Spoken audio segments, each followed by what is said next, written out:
বাংলাদেশ প্রশ্নে ভারতের সাম্প্রতিক আচরণ দেখে আমরা সবাই এটা বুঝতে পারছি, বাংলাদেশে একটা সাম্প্রদায়িক দাঙ্গা বাঁধিয়ে দেওয়ার চেষ্টা করছে ভারত। এটা নিয়ে আসলে কারো তেমন কোনো কনফিউশন নেই, আমারও নেই। নানাভাবে সেই চেষ্টা হচ্ছে এবং আমাদের সরকারের উচিত হবে এই দাঙ্গা বেঁধে যাওয়ার মতো পরিস্থিতি তারা যেন কঠোর হাতে দমন করতে পারেন। কারণ একবার যদি এ ধরনের কিছু ঘটে যায়, সেটা সীমিত স্কেলেও যদি হয়, এটার প্রভাব হবে খুবই খুবই সুদূর প্রসারী। ফলে বাংলাদেশে এই ধরনের চেষ্টা সংখ্যাগরিষ্ঠ মুসলিম সম্প্রদায়েরও যদি কেউ করে থাকেন, তাদের বিরুদ্ধে খুব কঠোর আইনি ব্যবস্থা নিতে হবে। এটা সবচেয়ে জরুরি ব্যাপার। কিন্তু সেটা করছে কিনা সেটা গুরুত্বপূর্ণ প্রশ্ন। সুনামগঞ্জে গতকাল একটা ঘটনা ঘটেছে, এটা নিয়ে একটু আগে একটু বলে রাখা ভালো যে এই ধরনের একটা দাঙ্গা পরিস্থিতি তৈরির চেষ্টা হয়েছে, কিন্তু আমি খুব অবাক হয়েছি বাংলাদেশের মিডিয়া এটা নিয়ে নিউজ ঠিক মতো করেনি। আমি দিনভর সামাজিক মাধ্যমে অনেককে এই প্রশ্নে কথা বলতে দেখেছি। এমন মানুষজন কথা বলেছে যারা ক্রেডিবল, যারা ফালতু কথা, মিথ্যে কথা বলেন না। এবং হিন্দু সম্প্রদায়েরও মানুষ যারা ভারতের বিরুদ্ধে, ভারতের আধিপত্যবাদের বিরুদ্ধে কথা বলছেন, এরকম মানুষও এই ব্যাপারে অনেকে দৃষ্টি আকর্ষণ করার চেষ্টা করেছেন। কিন্তু আমি সারপ্রাইজড হয়ে দেখেছি বাংলাদেশের মিডিয়াতে খবরটা আসলে আসেনি, অন্তত আমার চোখে পড়েনি। কেউ করেছে কিনা আমি জানি না, পরে করে থাকতে পারে। কারণ বিবিসি বাংলায় রিপোর্টটা করেছে, বেশ বিস্তারিত রিপোর্ট করেছে এবং সেটা উচিতই ছিল। আমি আহ্বান জানাবো যে কোনো কিছু যাতে ধামাচাপা দিয়ে রাখা না হয়, মিডিয়াকে অ্যাক্টিভ হতে হবে। এই সরকারের সময় মিডিয়া যথেষ্ট স্বাধীনতা ভোগ করছে এবং তাদের প্রিভিয়াস ধরনের বদভ্যাস যেন না থাকে। কারণ মিডিয়াতে এই জিনিসগুলো আসলেই সরকার পদক্ষেপ নেবে। পদক্ষেপ আগেই নেওয়া উচিত, নিচ্ছেও, কিন্তু যে ধরনের পদক্ষেপ নেওয়া উচিত সবসময় সেটা হয়ে উঠছে না। সুতরাং মিডিয়ার চাপ থাকা জরুরি। ঘটনা হয়েছে এখানে সুনামগঞ্জের দোয়ারা বাজার উপজেলার এক হিন্দু যুবকের কোরআন অবমাননার অভিযোগকে ঘিরে ওই এলাকায় বেশ কয়েকটি বাড়ি ও দোকানপাটে হামলার খবর পাওয়া গেছে। মানে সামাজিক মাধ্যমে কোরআন অবমাননা করেছে এরকম একটা খবর ছড়িয়ে পড়লে মুসলমানরা গিয়ে বিক্ষোভ করে এবং সেখান থেকে এই ধরনের হামলা হয়।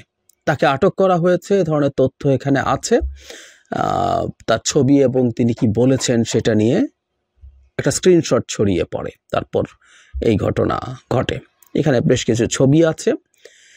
হামলা ভাঙচুর সম্পর্কে যা জানা যাচ্ছে সেটা একটু পড়ি। সন্ধ্যার পর থেকে যখন কোরআন অবমাননার অভিযোগে মুসলমান সম্প্রদায়ের বাসিন্দারা বিক্ষোভ করছিল, সে সময় হিন্দু সম্প্রদায়ের বাড়িঘর, দোকানপাট লুটের ঘটনা ঘটে। এই নিয়ে সামাজিক মাধ্যমে মঙ্গলবার থেকে অনেককে পোস্ট দিতে দেখা যায়। স্থানীয় সাংবাদিক AR জুয়েল মঙ্গলবার রাত ও বুধবারে ঘটনাস্থলে সর্বশেষ অবস্থার খবর নিয়ে আসেন।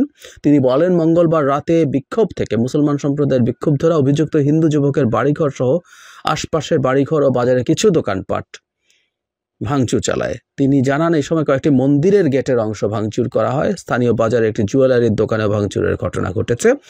আমি যতটুকু দেখেছি এসবের বেশিরভাগই ছিল টিনের ঘর ও টিনের শাটার দেওয়া দোকান। সব মিলিয়ে 20টির মতো বাড়ি ও দোকানে ভাঙচুর হতে পারে। এই হচ্ছে মোটামুটি বেসিক কথা। আমাদের মূল বক্তব্য এবং আশঙ্কার জায়গাটা যেখানে, যে হিন্দু যুবক অবমাননা করেছেন তাকে গ্রেফতার করা হয়েছে এবং তার নিরাপত্তাহীনতার কথা ভেবে যেখানে গ্রেফতার করা হয়েছে তাকে অন্য জায়গায়ও নিয়ে যাওয়া হয়েছে। আমি প্রাথমিকভাবে মুসলিম সম্প্রদায়ের মানুষের কাছে যেটা আবেদন করব, কোনো কিছু যদি তাদের অবমাননাও মনে হয়ে থাকে, সেটার জন্য তারা আসলে আপাতত শান্ত থাকবেনি।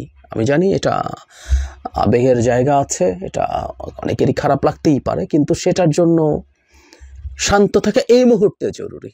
সর্বোচ্চ পুলিশের বা আদালতের সাহায্য নেওয়ার চেষ্টা করা যেতে পারে, এর বেশি কিছু না। কারণ আমরা বারবার বলছি যে এই ধরনের ঘটনা পরিকল্পিতভাবে ঘটানোর চেষ্টা হবে। এই ধরনের কোনো ঘটনা দিয়ে এই ধরনের একটা দাঙ্গা ট্রিগার করার চেষ্টা হতে পারে।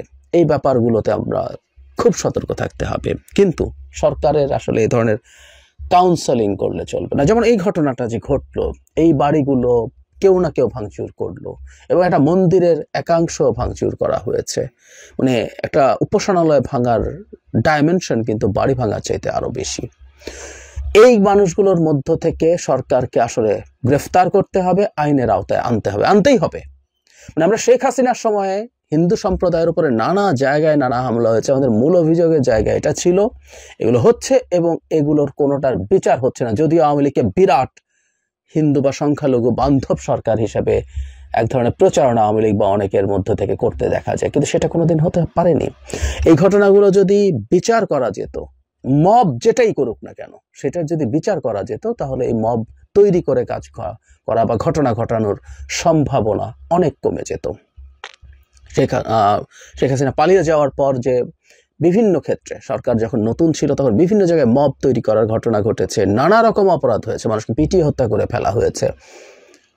এই ঘটনাগুলোর যদি খুব তদন্ত এবং আইনের আওতায় আনা হতো, অন্তত আইনের প্রাথমিক প্রক্রিয়া শুরু হতো, বিচার কাজ এগিয়ে যাচ্ছে দেখা যেত, তাহলে এগুলো ঠেকানো যেত। আমি মনে করি অন্য যে কোনো কিছুর চাইতে এই মুহূর্তে হিন্দু সম্প্রদায়ের উপরে হামলার অভিযোগ সবচেয়ে ভয়ঙ্কর ব্যাপার, এবং এটাকে সবচেয়ে গুরুত্ব দিয়ে দেখতে হবে। মানে এটা এমনকি বাইরের কোনো চাপ না থাকলেও না, এই রাষ্ট্রে সংখ্যালঘু সম্প্রদায় তারা নির্বিঘ্নে নিরুপদ্রব জীবন যাপন করবে, এই গ্যারান্টি যদি সরকার দিতে না পারে, এটা কোনো সরকারই না, এটা যে সরকারই পারবে না সেটা কোনো সরকারই না।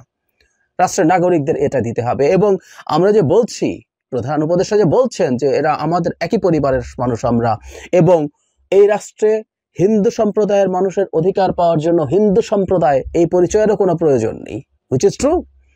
একটা দেশের নাগরিক মাত্রই যে কোনো রকম হামলা বা এই ধরনের ঝুঁকির মধ্যে সে তার রাষ্ট্রের কাছ থেকে নিরাপত্তা চাইতে পারে, পেতে পারে, পেতে হবে তাকে, আসলে জাস্ট ওই পরিচয়টুকুই যথেষ্ট। কিন্তু সেটা তো হচ্ছে না, সেটা তো হচ্ছে না, এবং এই না হওয়াটা ভয়ঙ্কর ব্যাপার, ভয়ঙ্কর ব্যাপার। এবং রাষ্ট্র হিসাবেই, সরকার হিসাবেই এটা চরম ব্যর্থ একটা সরকার বলেই আমরা দেখব।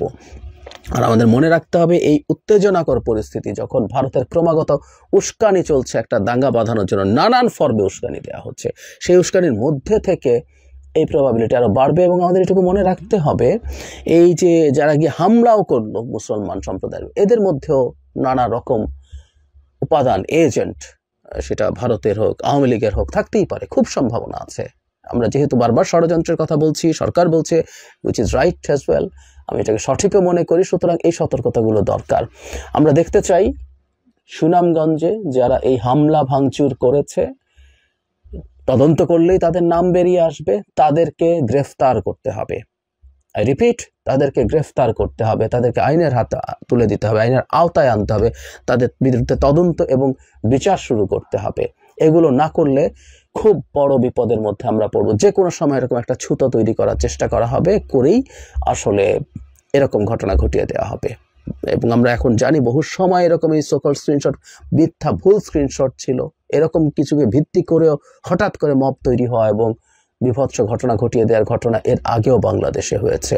আর এইরকম একটা ভোলাটাইল পরিস্থিতিতে আমরা এটা ইনফ্যাক্ট অ্যাটলিস্ট আর দেখতে চাই, এটা রাষ্ট্রের নিরাপত্তা, সার্বভৌমত্ব সবকিছুর সাথে জড়িত হয়ে পড়েছে। শেষ করছি, আবারও বহুবার বলা হলো, আবারও বলছি, আমরা খুব দ্রুত সুনামগঞ্জে যারা এই যে মব এই ঘটনাগুলো ঘটিয়েছে তাদের গ্রেফতার করা এবং সেটা মানুষের সামনে নিয়ে আসা যে এই অপরাধে তাদেরকে গ্রেফতার করা হয়েছে, আমরা ন্যায় বিচার নিশ্চিত করছি। হিন্দু সম্প্রদায়ের মানুষকে আমাদের আশ্বস্ত করতে হবে এবং মুসলিম সম্প্রদায়ের মানুষের কাছে বার্তা পৌঁছে দিতে হবে, এ ধরনের কোনো ছুতোয় মানুষের ঘর বাড়ি মন্দির ইত্যাদি ভাঙা যাবে না, এবং সেটা রাষ্ট্র এবং সরকার কোনোভাবেই সহ্য করবে না।